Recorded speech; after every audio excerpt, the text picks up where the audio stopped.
10 to 12 minutes actually. This is a very fast presentation.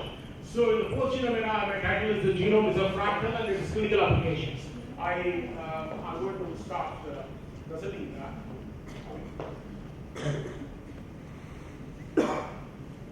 Okay. This is a statement from Dr. Edwin Charga, and this is pretty self-explanatory. And this is a Human Genome Project initiation by Dr. Watson.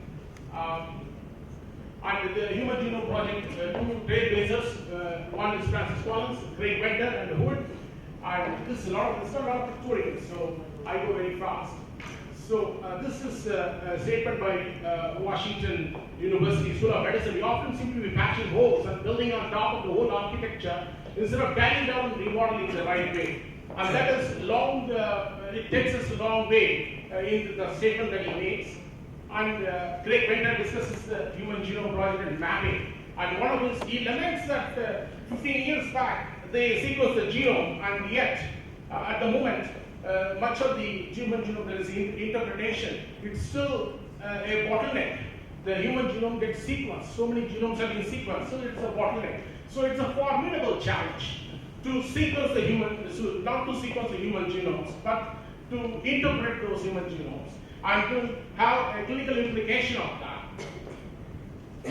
This is Yuval Enriquez, and he says, live code, the most disruptive technology is on the YouTube. You can actually see that. And Juan Enriquez says the bioinformatics is one of the technologies that is emerging as one of the best technologies that is emerging actually. And this is a short, and he is a Mount Sinai director, and he has got this. So I'll go to the point here. What I'm trying to say here is that we are working with collaborating Dr. Andres Peniones in Silicon Valley, California, along with Dr. Rajan. And we are working on fractal genomics. The genome is a fractal. And it is well established by written documents as well as papers and published papers and all that. The genome is a fractal. And he has gone to Google to deliberate this lecture. He's IT ready for the dreaded DNA data deluge. This was done in 2008. It is on the YouTube. When he was in the Churchill Club, we invited him to a board advisor in another company. And then we got introduced to him, and then we actually started collaborating with Dr. Rajan and Dr. Andres Peniones. This is Dr. Andres Peniones with James Watson. Right hand side is Churchill Club. And when he came to India, he is pointing at the fractal structure, fractal figure, that is the Trivandrum Padmanabhaswamy temple actually, where he is pointing at. And he is again with the James Watson in the 50th year of the DNA celebrations. Okay, this is the science, this is Mr. President, the DNA, the genome is a fractal. That is a paper. There is a landmark paper that was published in Science, actually. And it is a fractal DNA. Was first described by David Hilbert in 1891. The Hilbert curve is one-dimensional fractal projection that densely fills higher dimensional space without crossing itself. So what it means? Why I'm saying this actually? Fractals everywhere, and we have plenty of examples in India. The Indian temples are fractals. Many of the temples are fractal. I'm going to show you an example of that. And again, I'm making the point. This is the paper, that is a landmark paper. It is a fractal globule structure. So what it does is a knot-free structure, that is when it is compact, not free. So it allows the transcription to take place. Okay, so you have a knot-free structure, transparency, therefore pervasive transcription takes place. And so it is a fractal structure. The mathematics of that is well understood. So the mathematics infiltrated into the biology since 1629, ever since Descartes introduced this. It was von Bertalanffy in 1934, in the 20th century, and he introduced the concept of the many new concepts in the mathematics infiltrating biology. And then it was Norbert Weiler in cybernetics. Norbert Weiler, who introduced systems biology, and systems Leroy Wood in the Systems Institute that he facilitates. And the cybernetics principles is a feedback principle in the mathematics. The feedback principle is common for the living and non-living organisms as well. Therefore, it is well understood that the genome is a fractal, and the mathematics analysis of the reveals architecture of the human genome. And there is another person, very young person, about 36 years old. His name is Aidan Lieberman in University of Houston. When he was in Harvard, we invited him for this lecture actually. If he had come, it would have been great. We invited him and he told that he is working on this methodology of HIC, and he is the one who showed that the knot-free structure, the compact globule fractal globule structure. So the genome packs in the nucleus. Amazing, amazing. That is 6 micron nucleus, the whole DNA packs. Therefore, the genome packs in the nucleus in a manner consistent with the structure of the fractal globule shown here. A polymer state that is extraordinarily dense and entirely unknotted. Therefore, this is the proprietary of the Dr. Perianis' proprietary fractal approach to genome analysis and interpretation. A lot of mathematics infiltrated into the biology and the mathematical understanding. Professor Rajan is helping us in that. This left-hand side and right-hand side are two figures that are showing here. Left-hand side is the fractal template from the beginning of the fractal template all the way to the human stage, the fractal build-up. And on the right-hand side, the proprietary of the Dr. Perianis' proprietary algorithm. And the first figure shows the genome is a fractal symbolized by a Mandelbrot set. That is Z is equal to Z squared plus small c. The example, next one is showing example for the harmless parametric diversity. Z is equal to Z squared plus C constant. Then the third one is showing Z is not equal to Z squared plus small c pathology monitored with a syntax diversity. That is very important. The left-hand side is the scaling, and the right-hand side is the syntax diversity. Therefore, the targeted search for the fractal defects. For the diagnosis and the ranking of the therapy, therefore, the fractal structure of the genome, the fractality of the genome is well established. What I mean to say is, when the genome is a fractal, and what you're going to find amazing things here. This is Professor Rajan will help me because I'm not a mathematician, I'm a biologist. This Hilbert curve can be expressed to rewrite the Yell system, Lindenmayer system, and therefore this is a Hilbert curve can be expressed to rewrite the Yell system.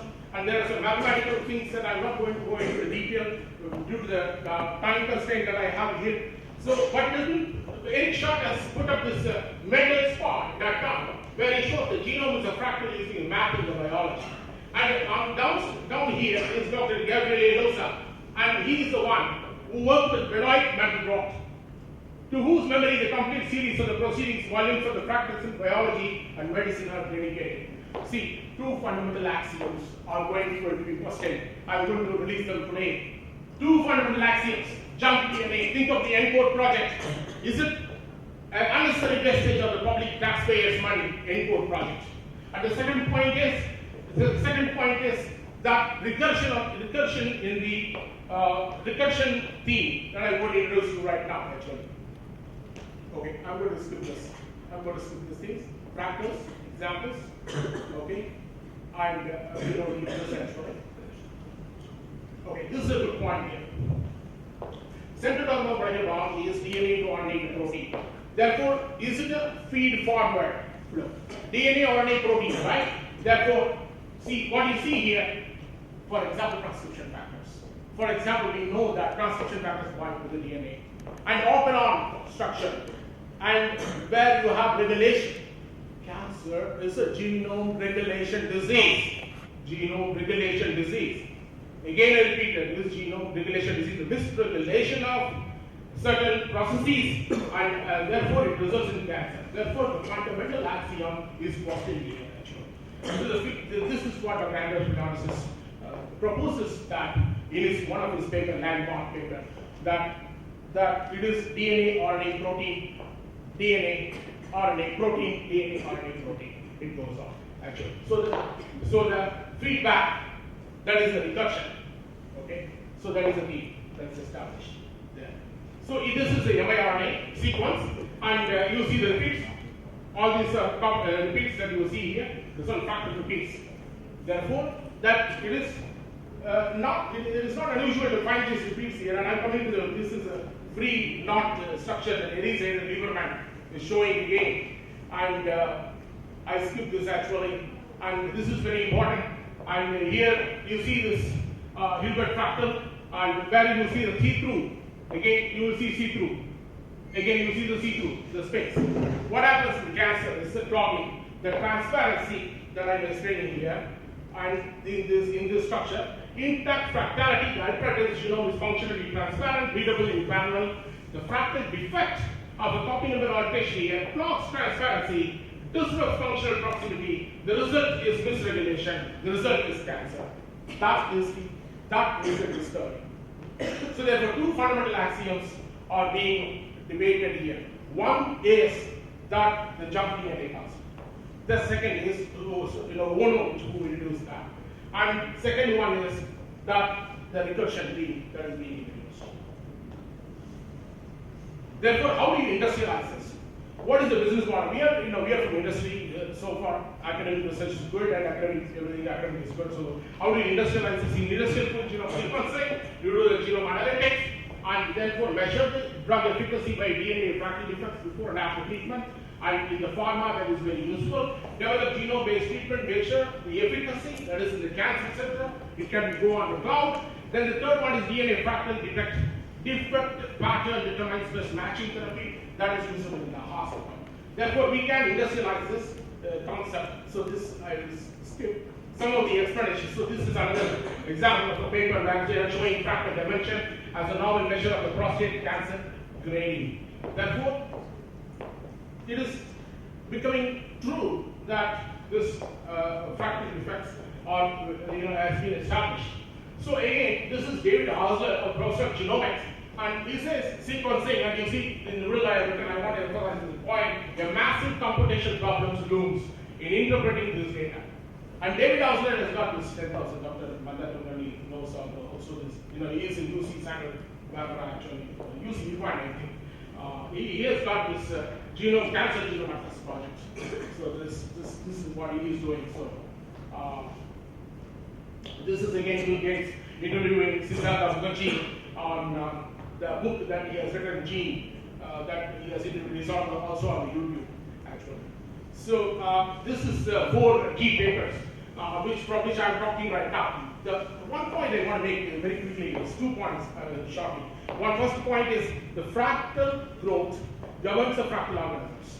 That is very important. The utility of the genomic fractals resulting in the fractals of organisms. That is a patent by Emergent Tech. The principle of the recursive genome function is a landmark paper. The decade of the fractal gene that was published in Hyderabad in 2012. And there is a Springer paper that was published. These are the 4 papers, landmark papers, we are working on. And now we actually, in this conference, have published 1 paper.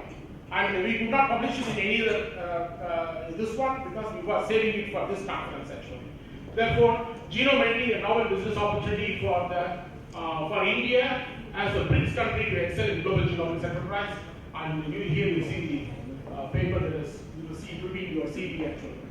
So,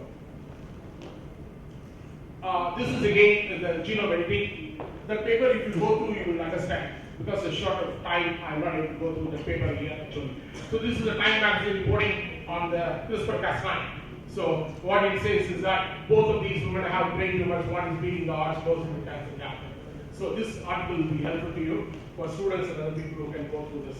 This baby again is an example of one of the tumor, and the genome editing has been done.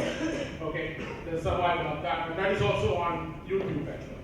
So, so this is a project that we worked on, and Dr. Andres Palianos has got a patent protection.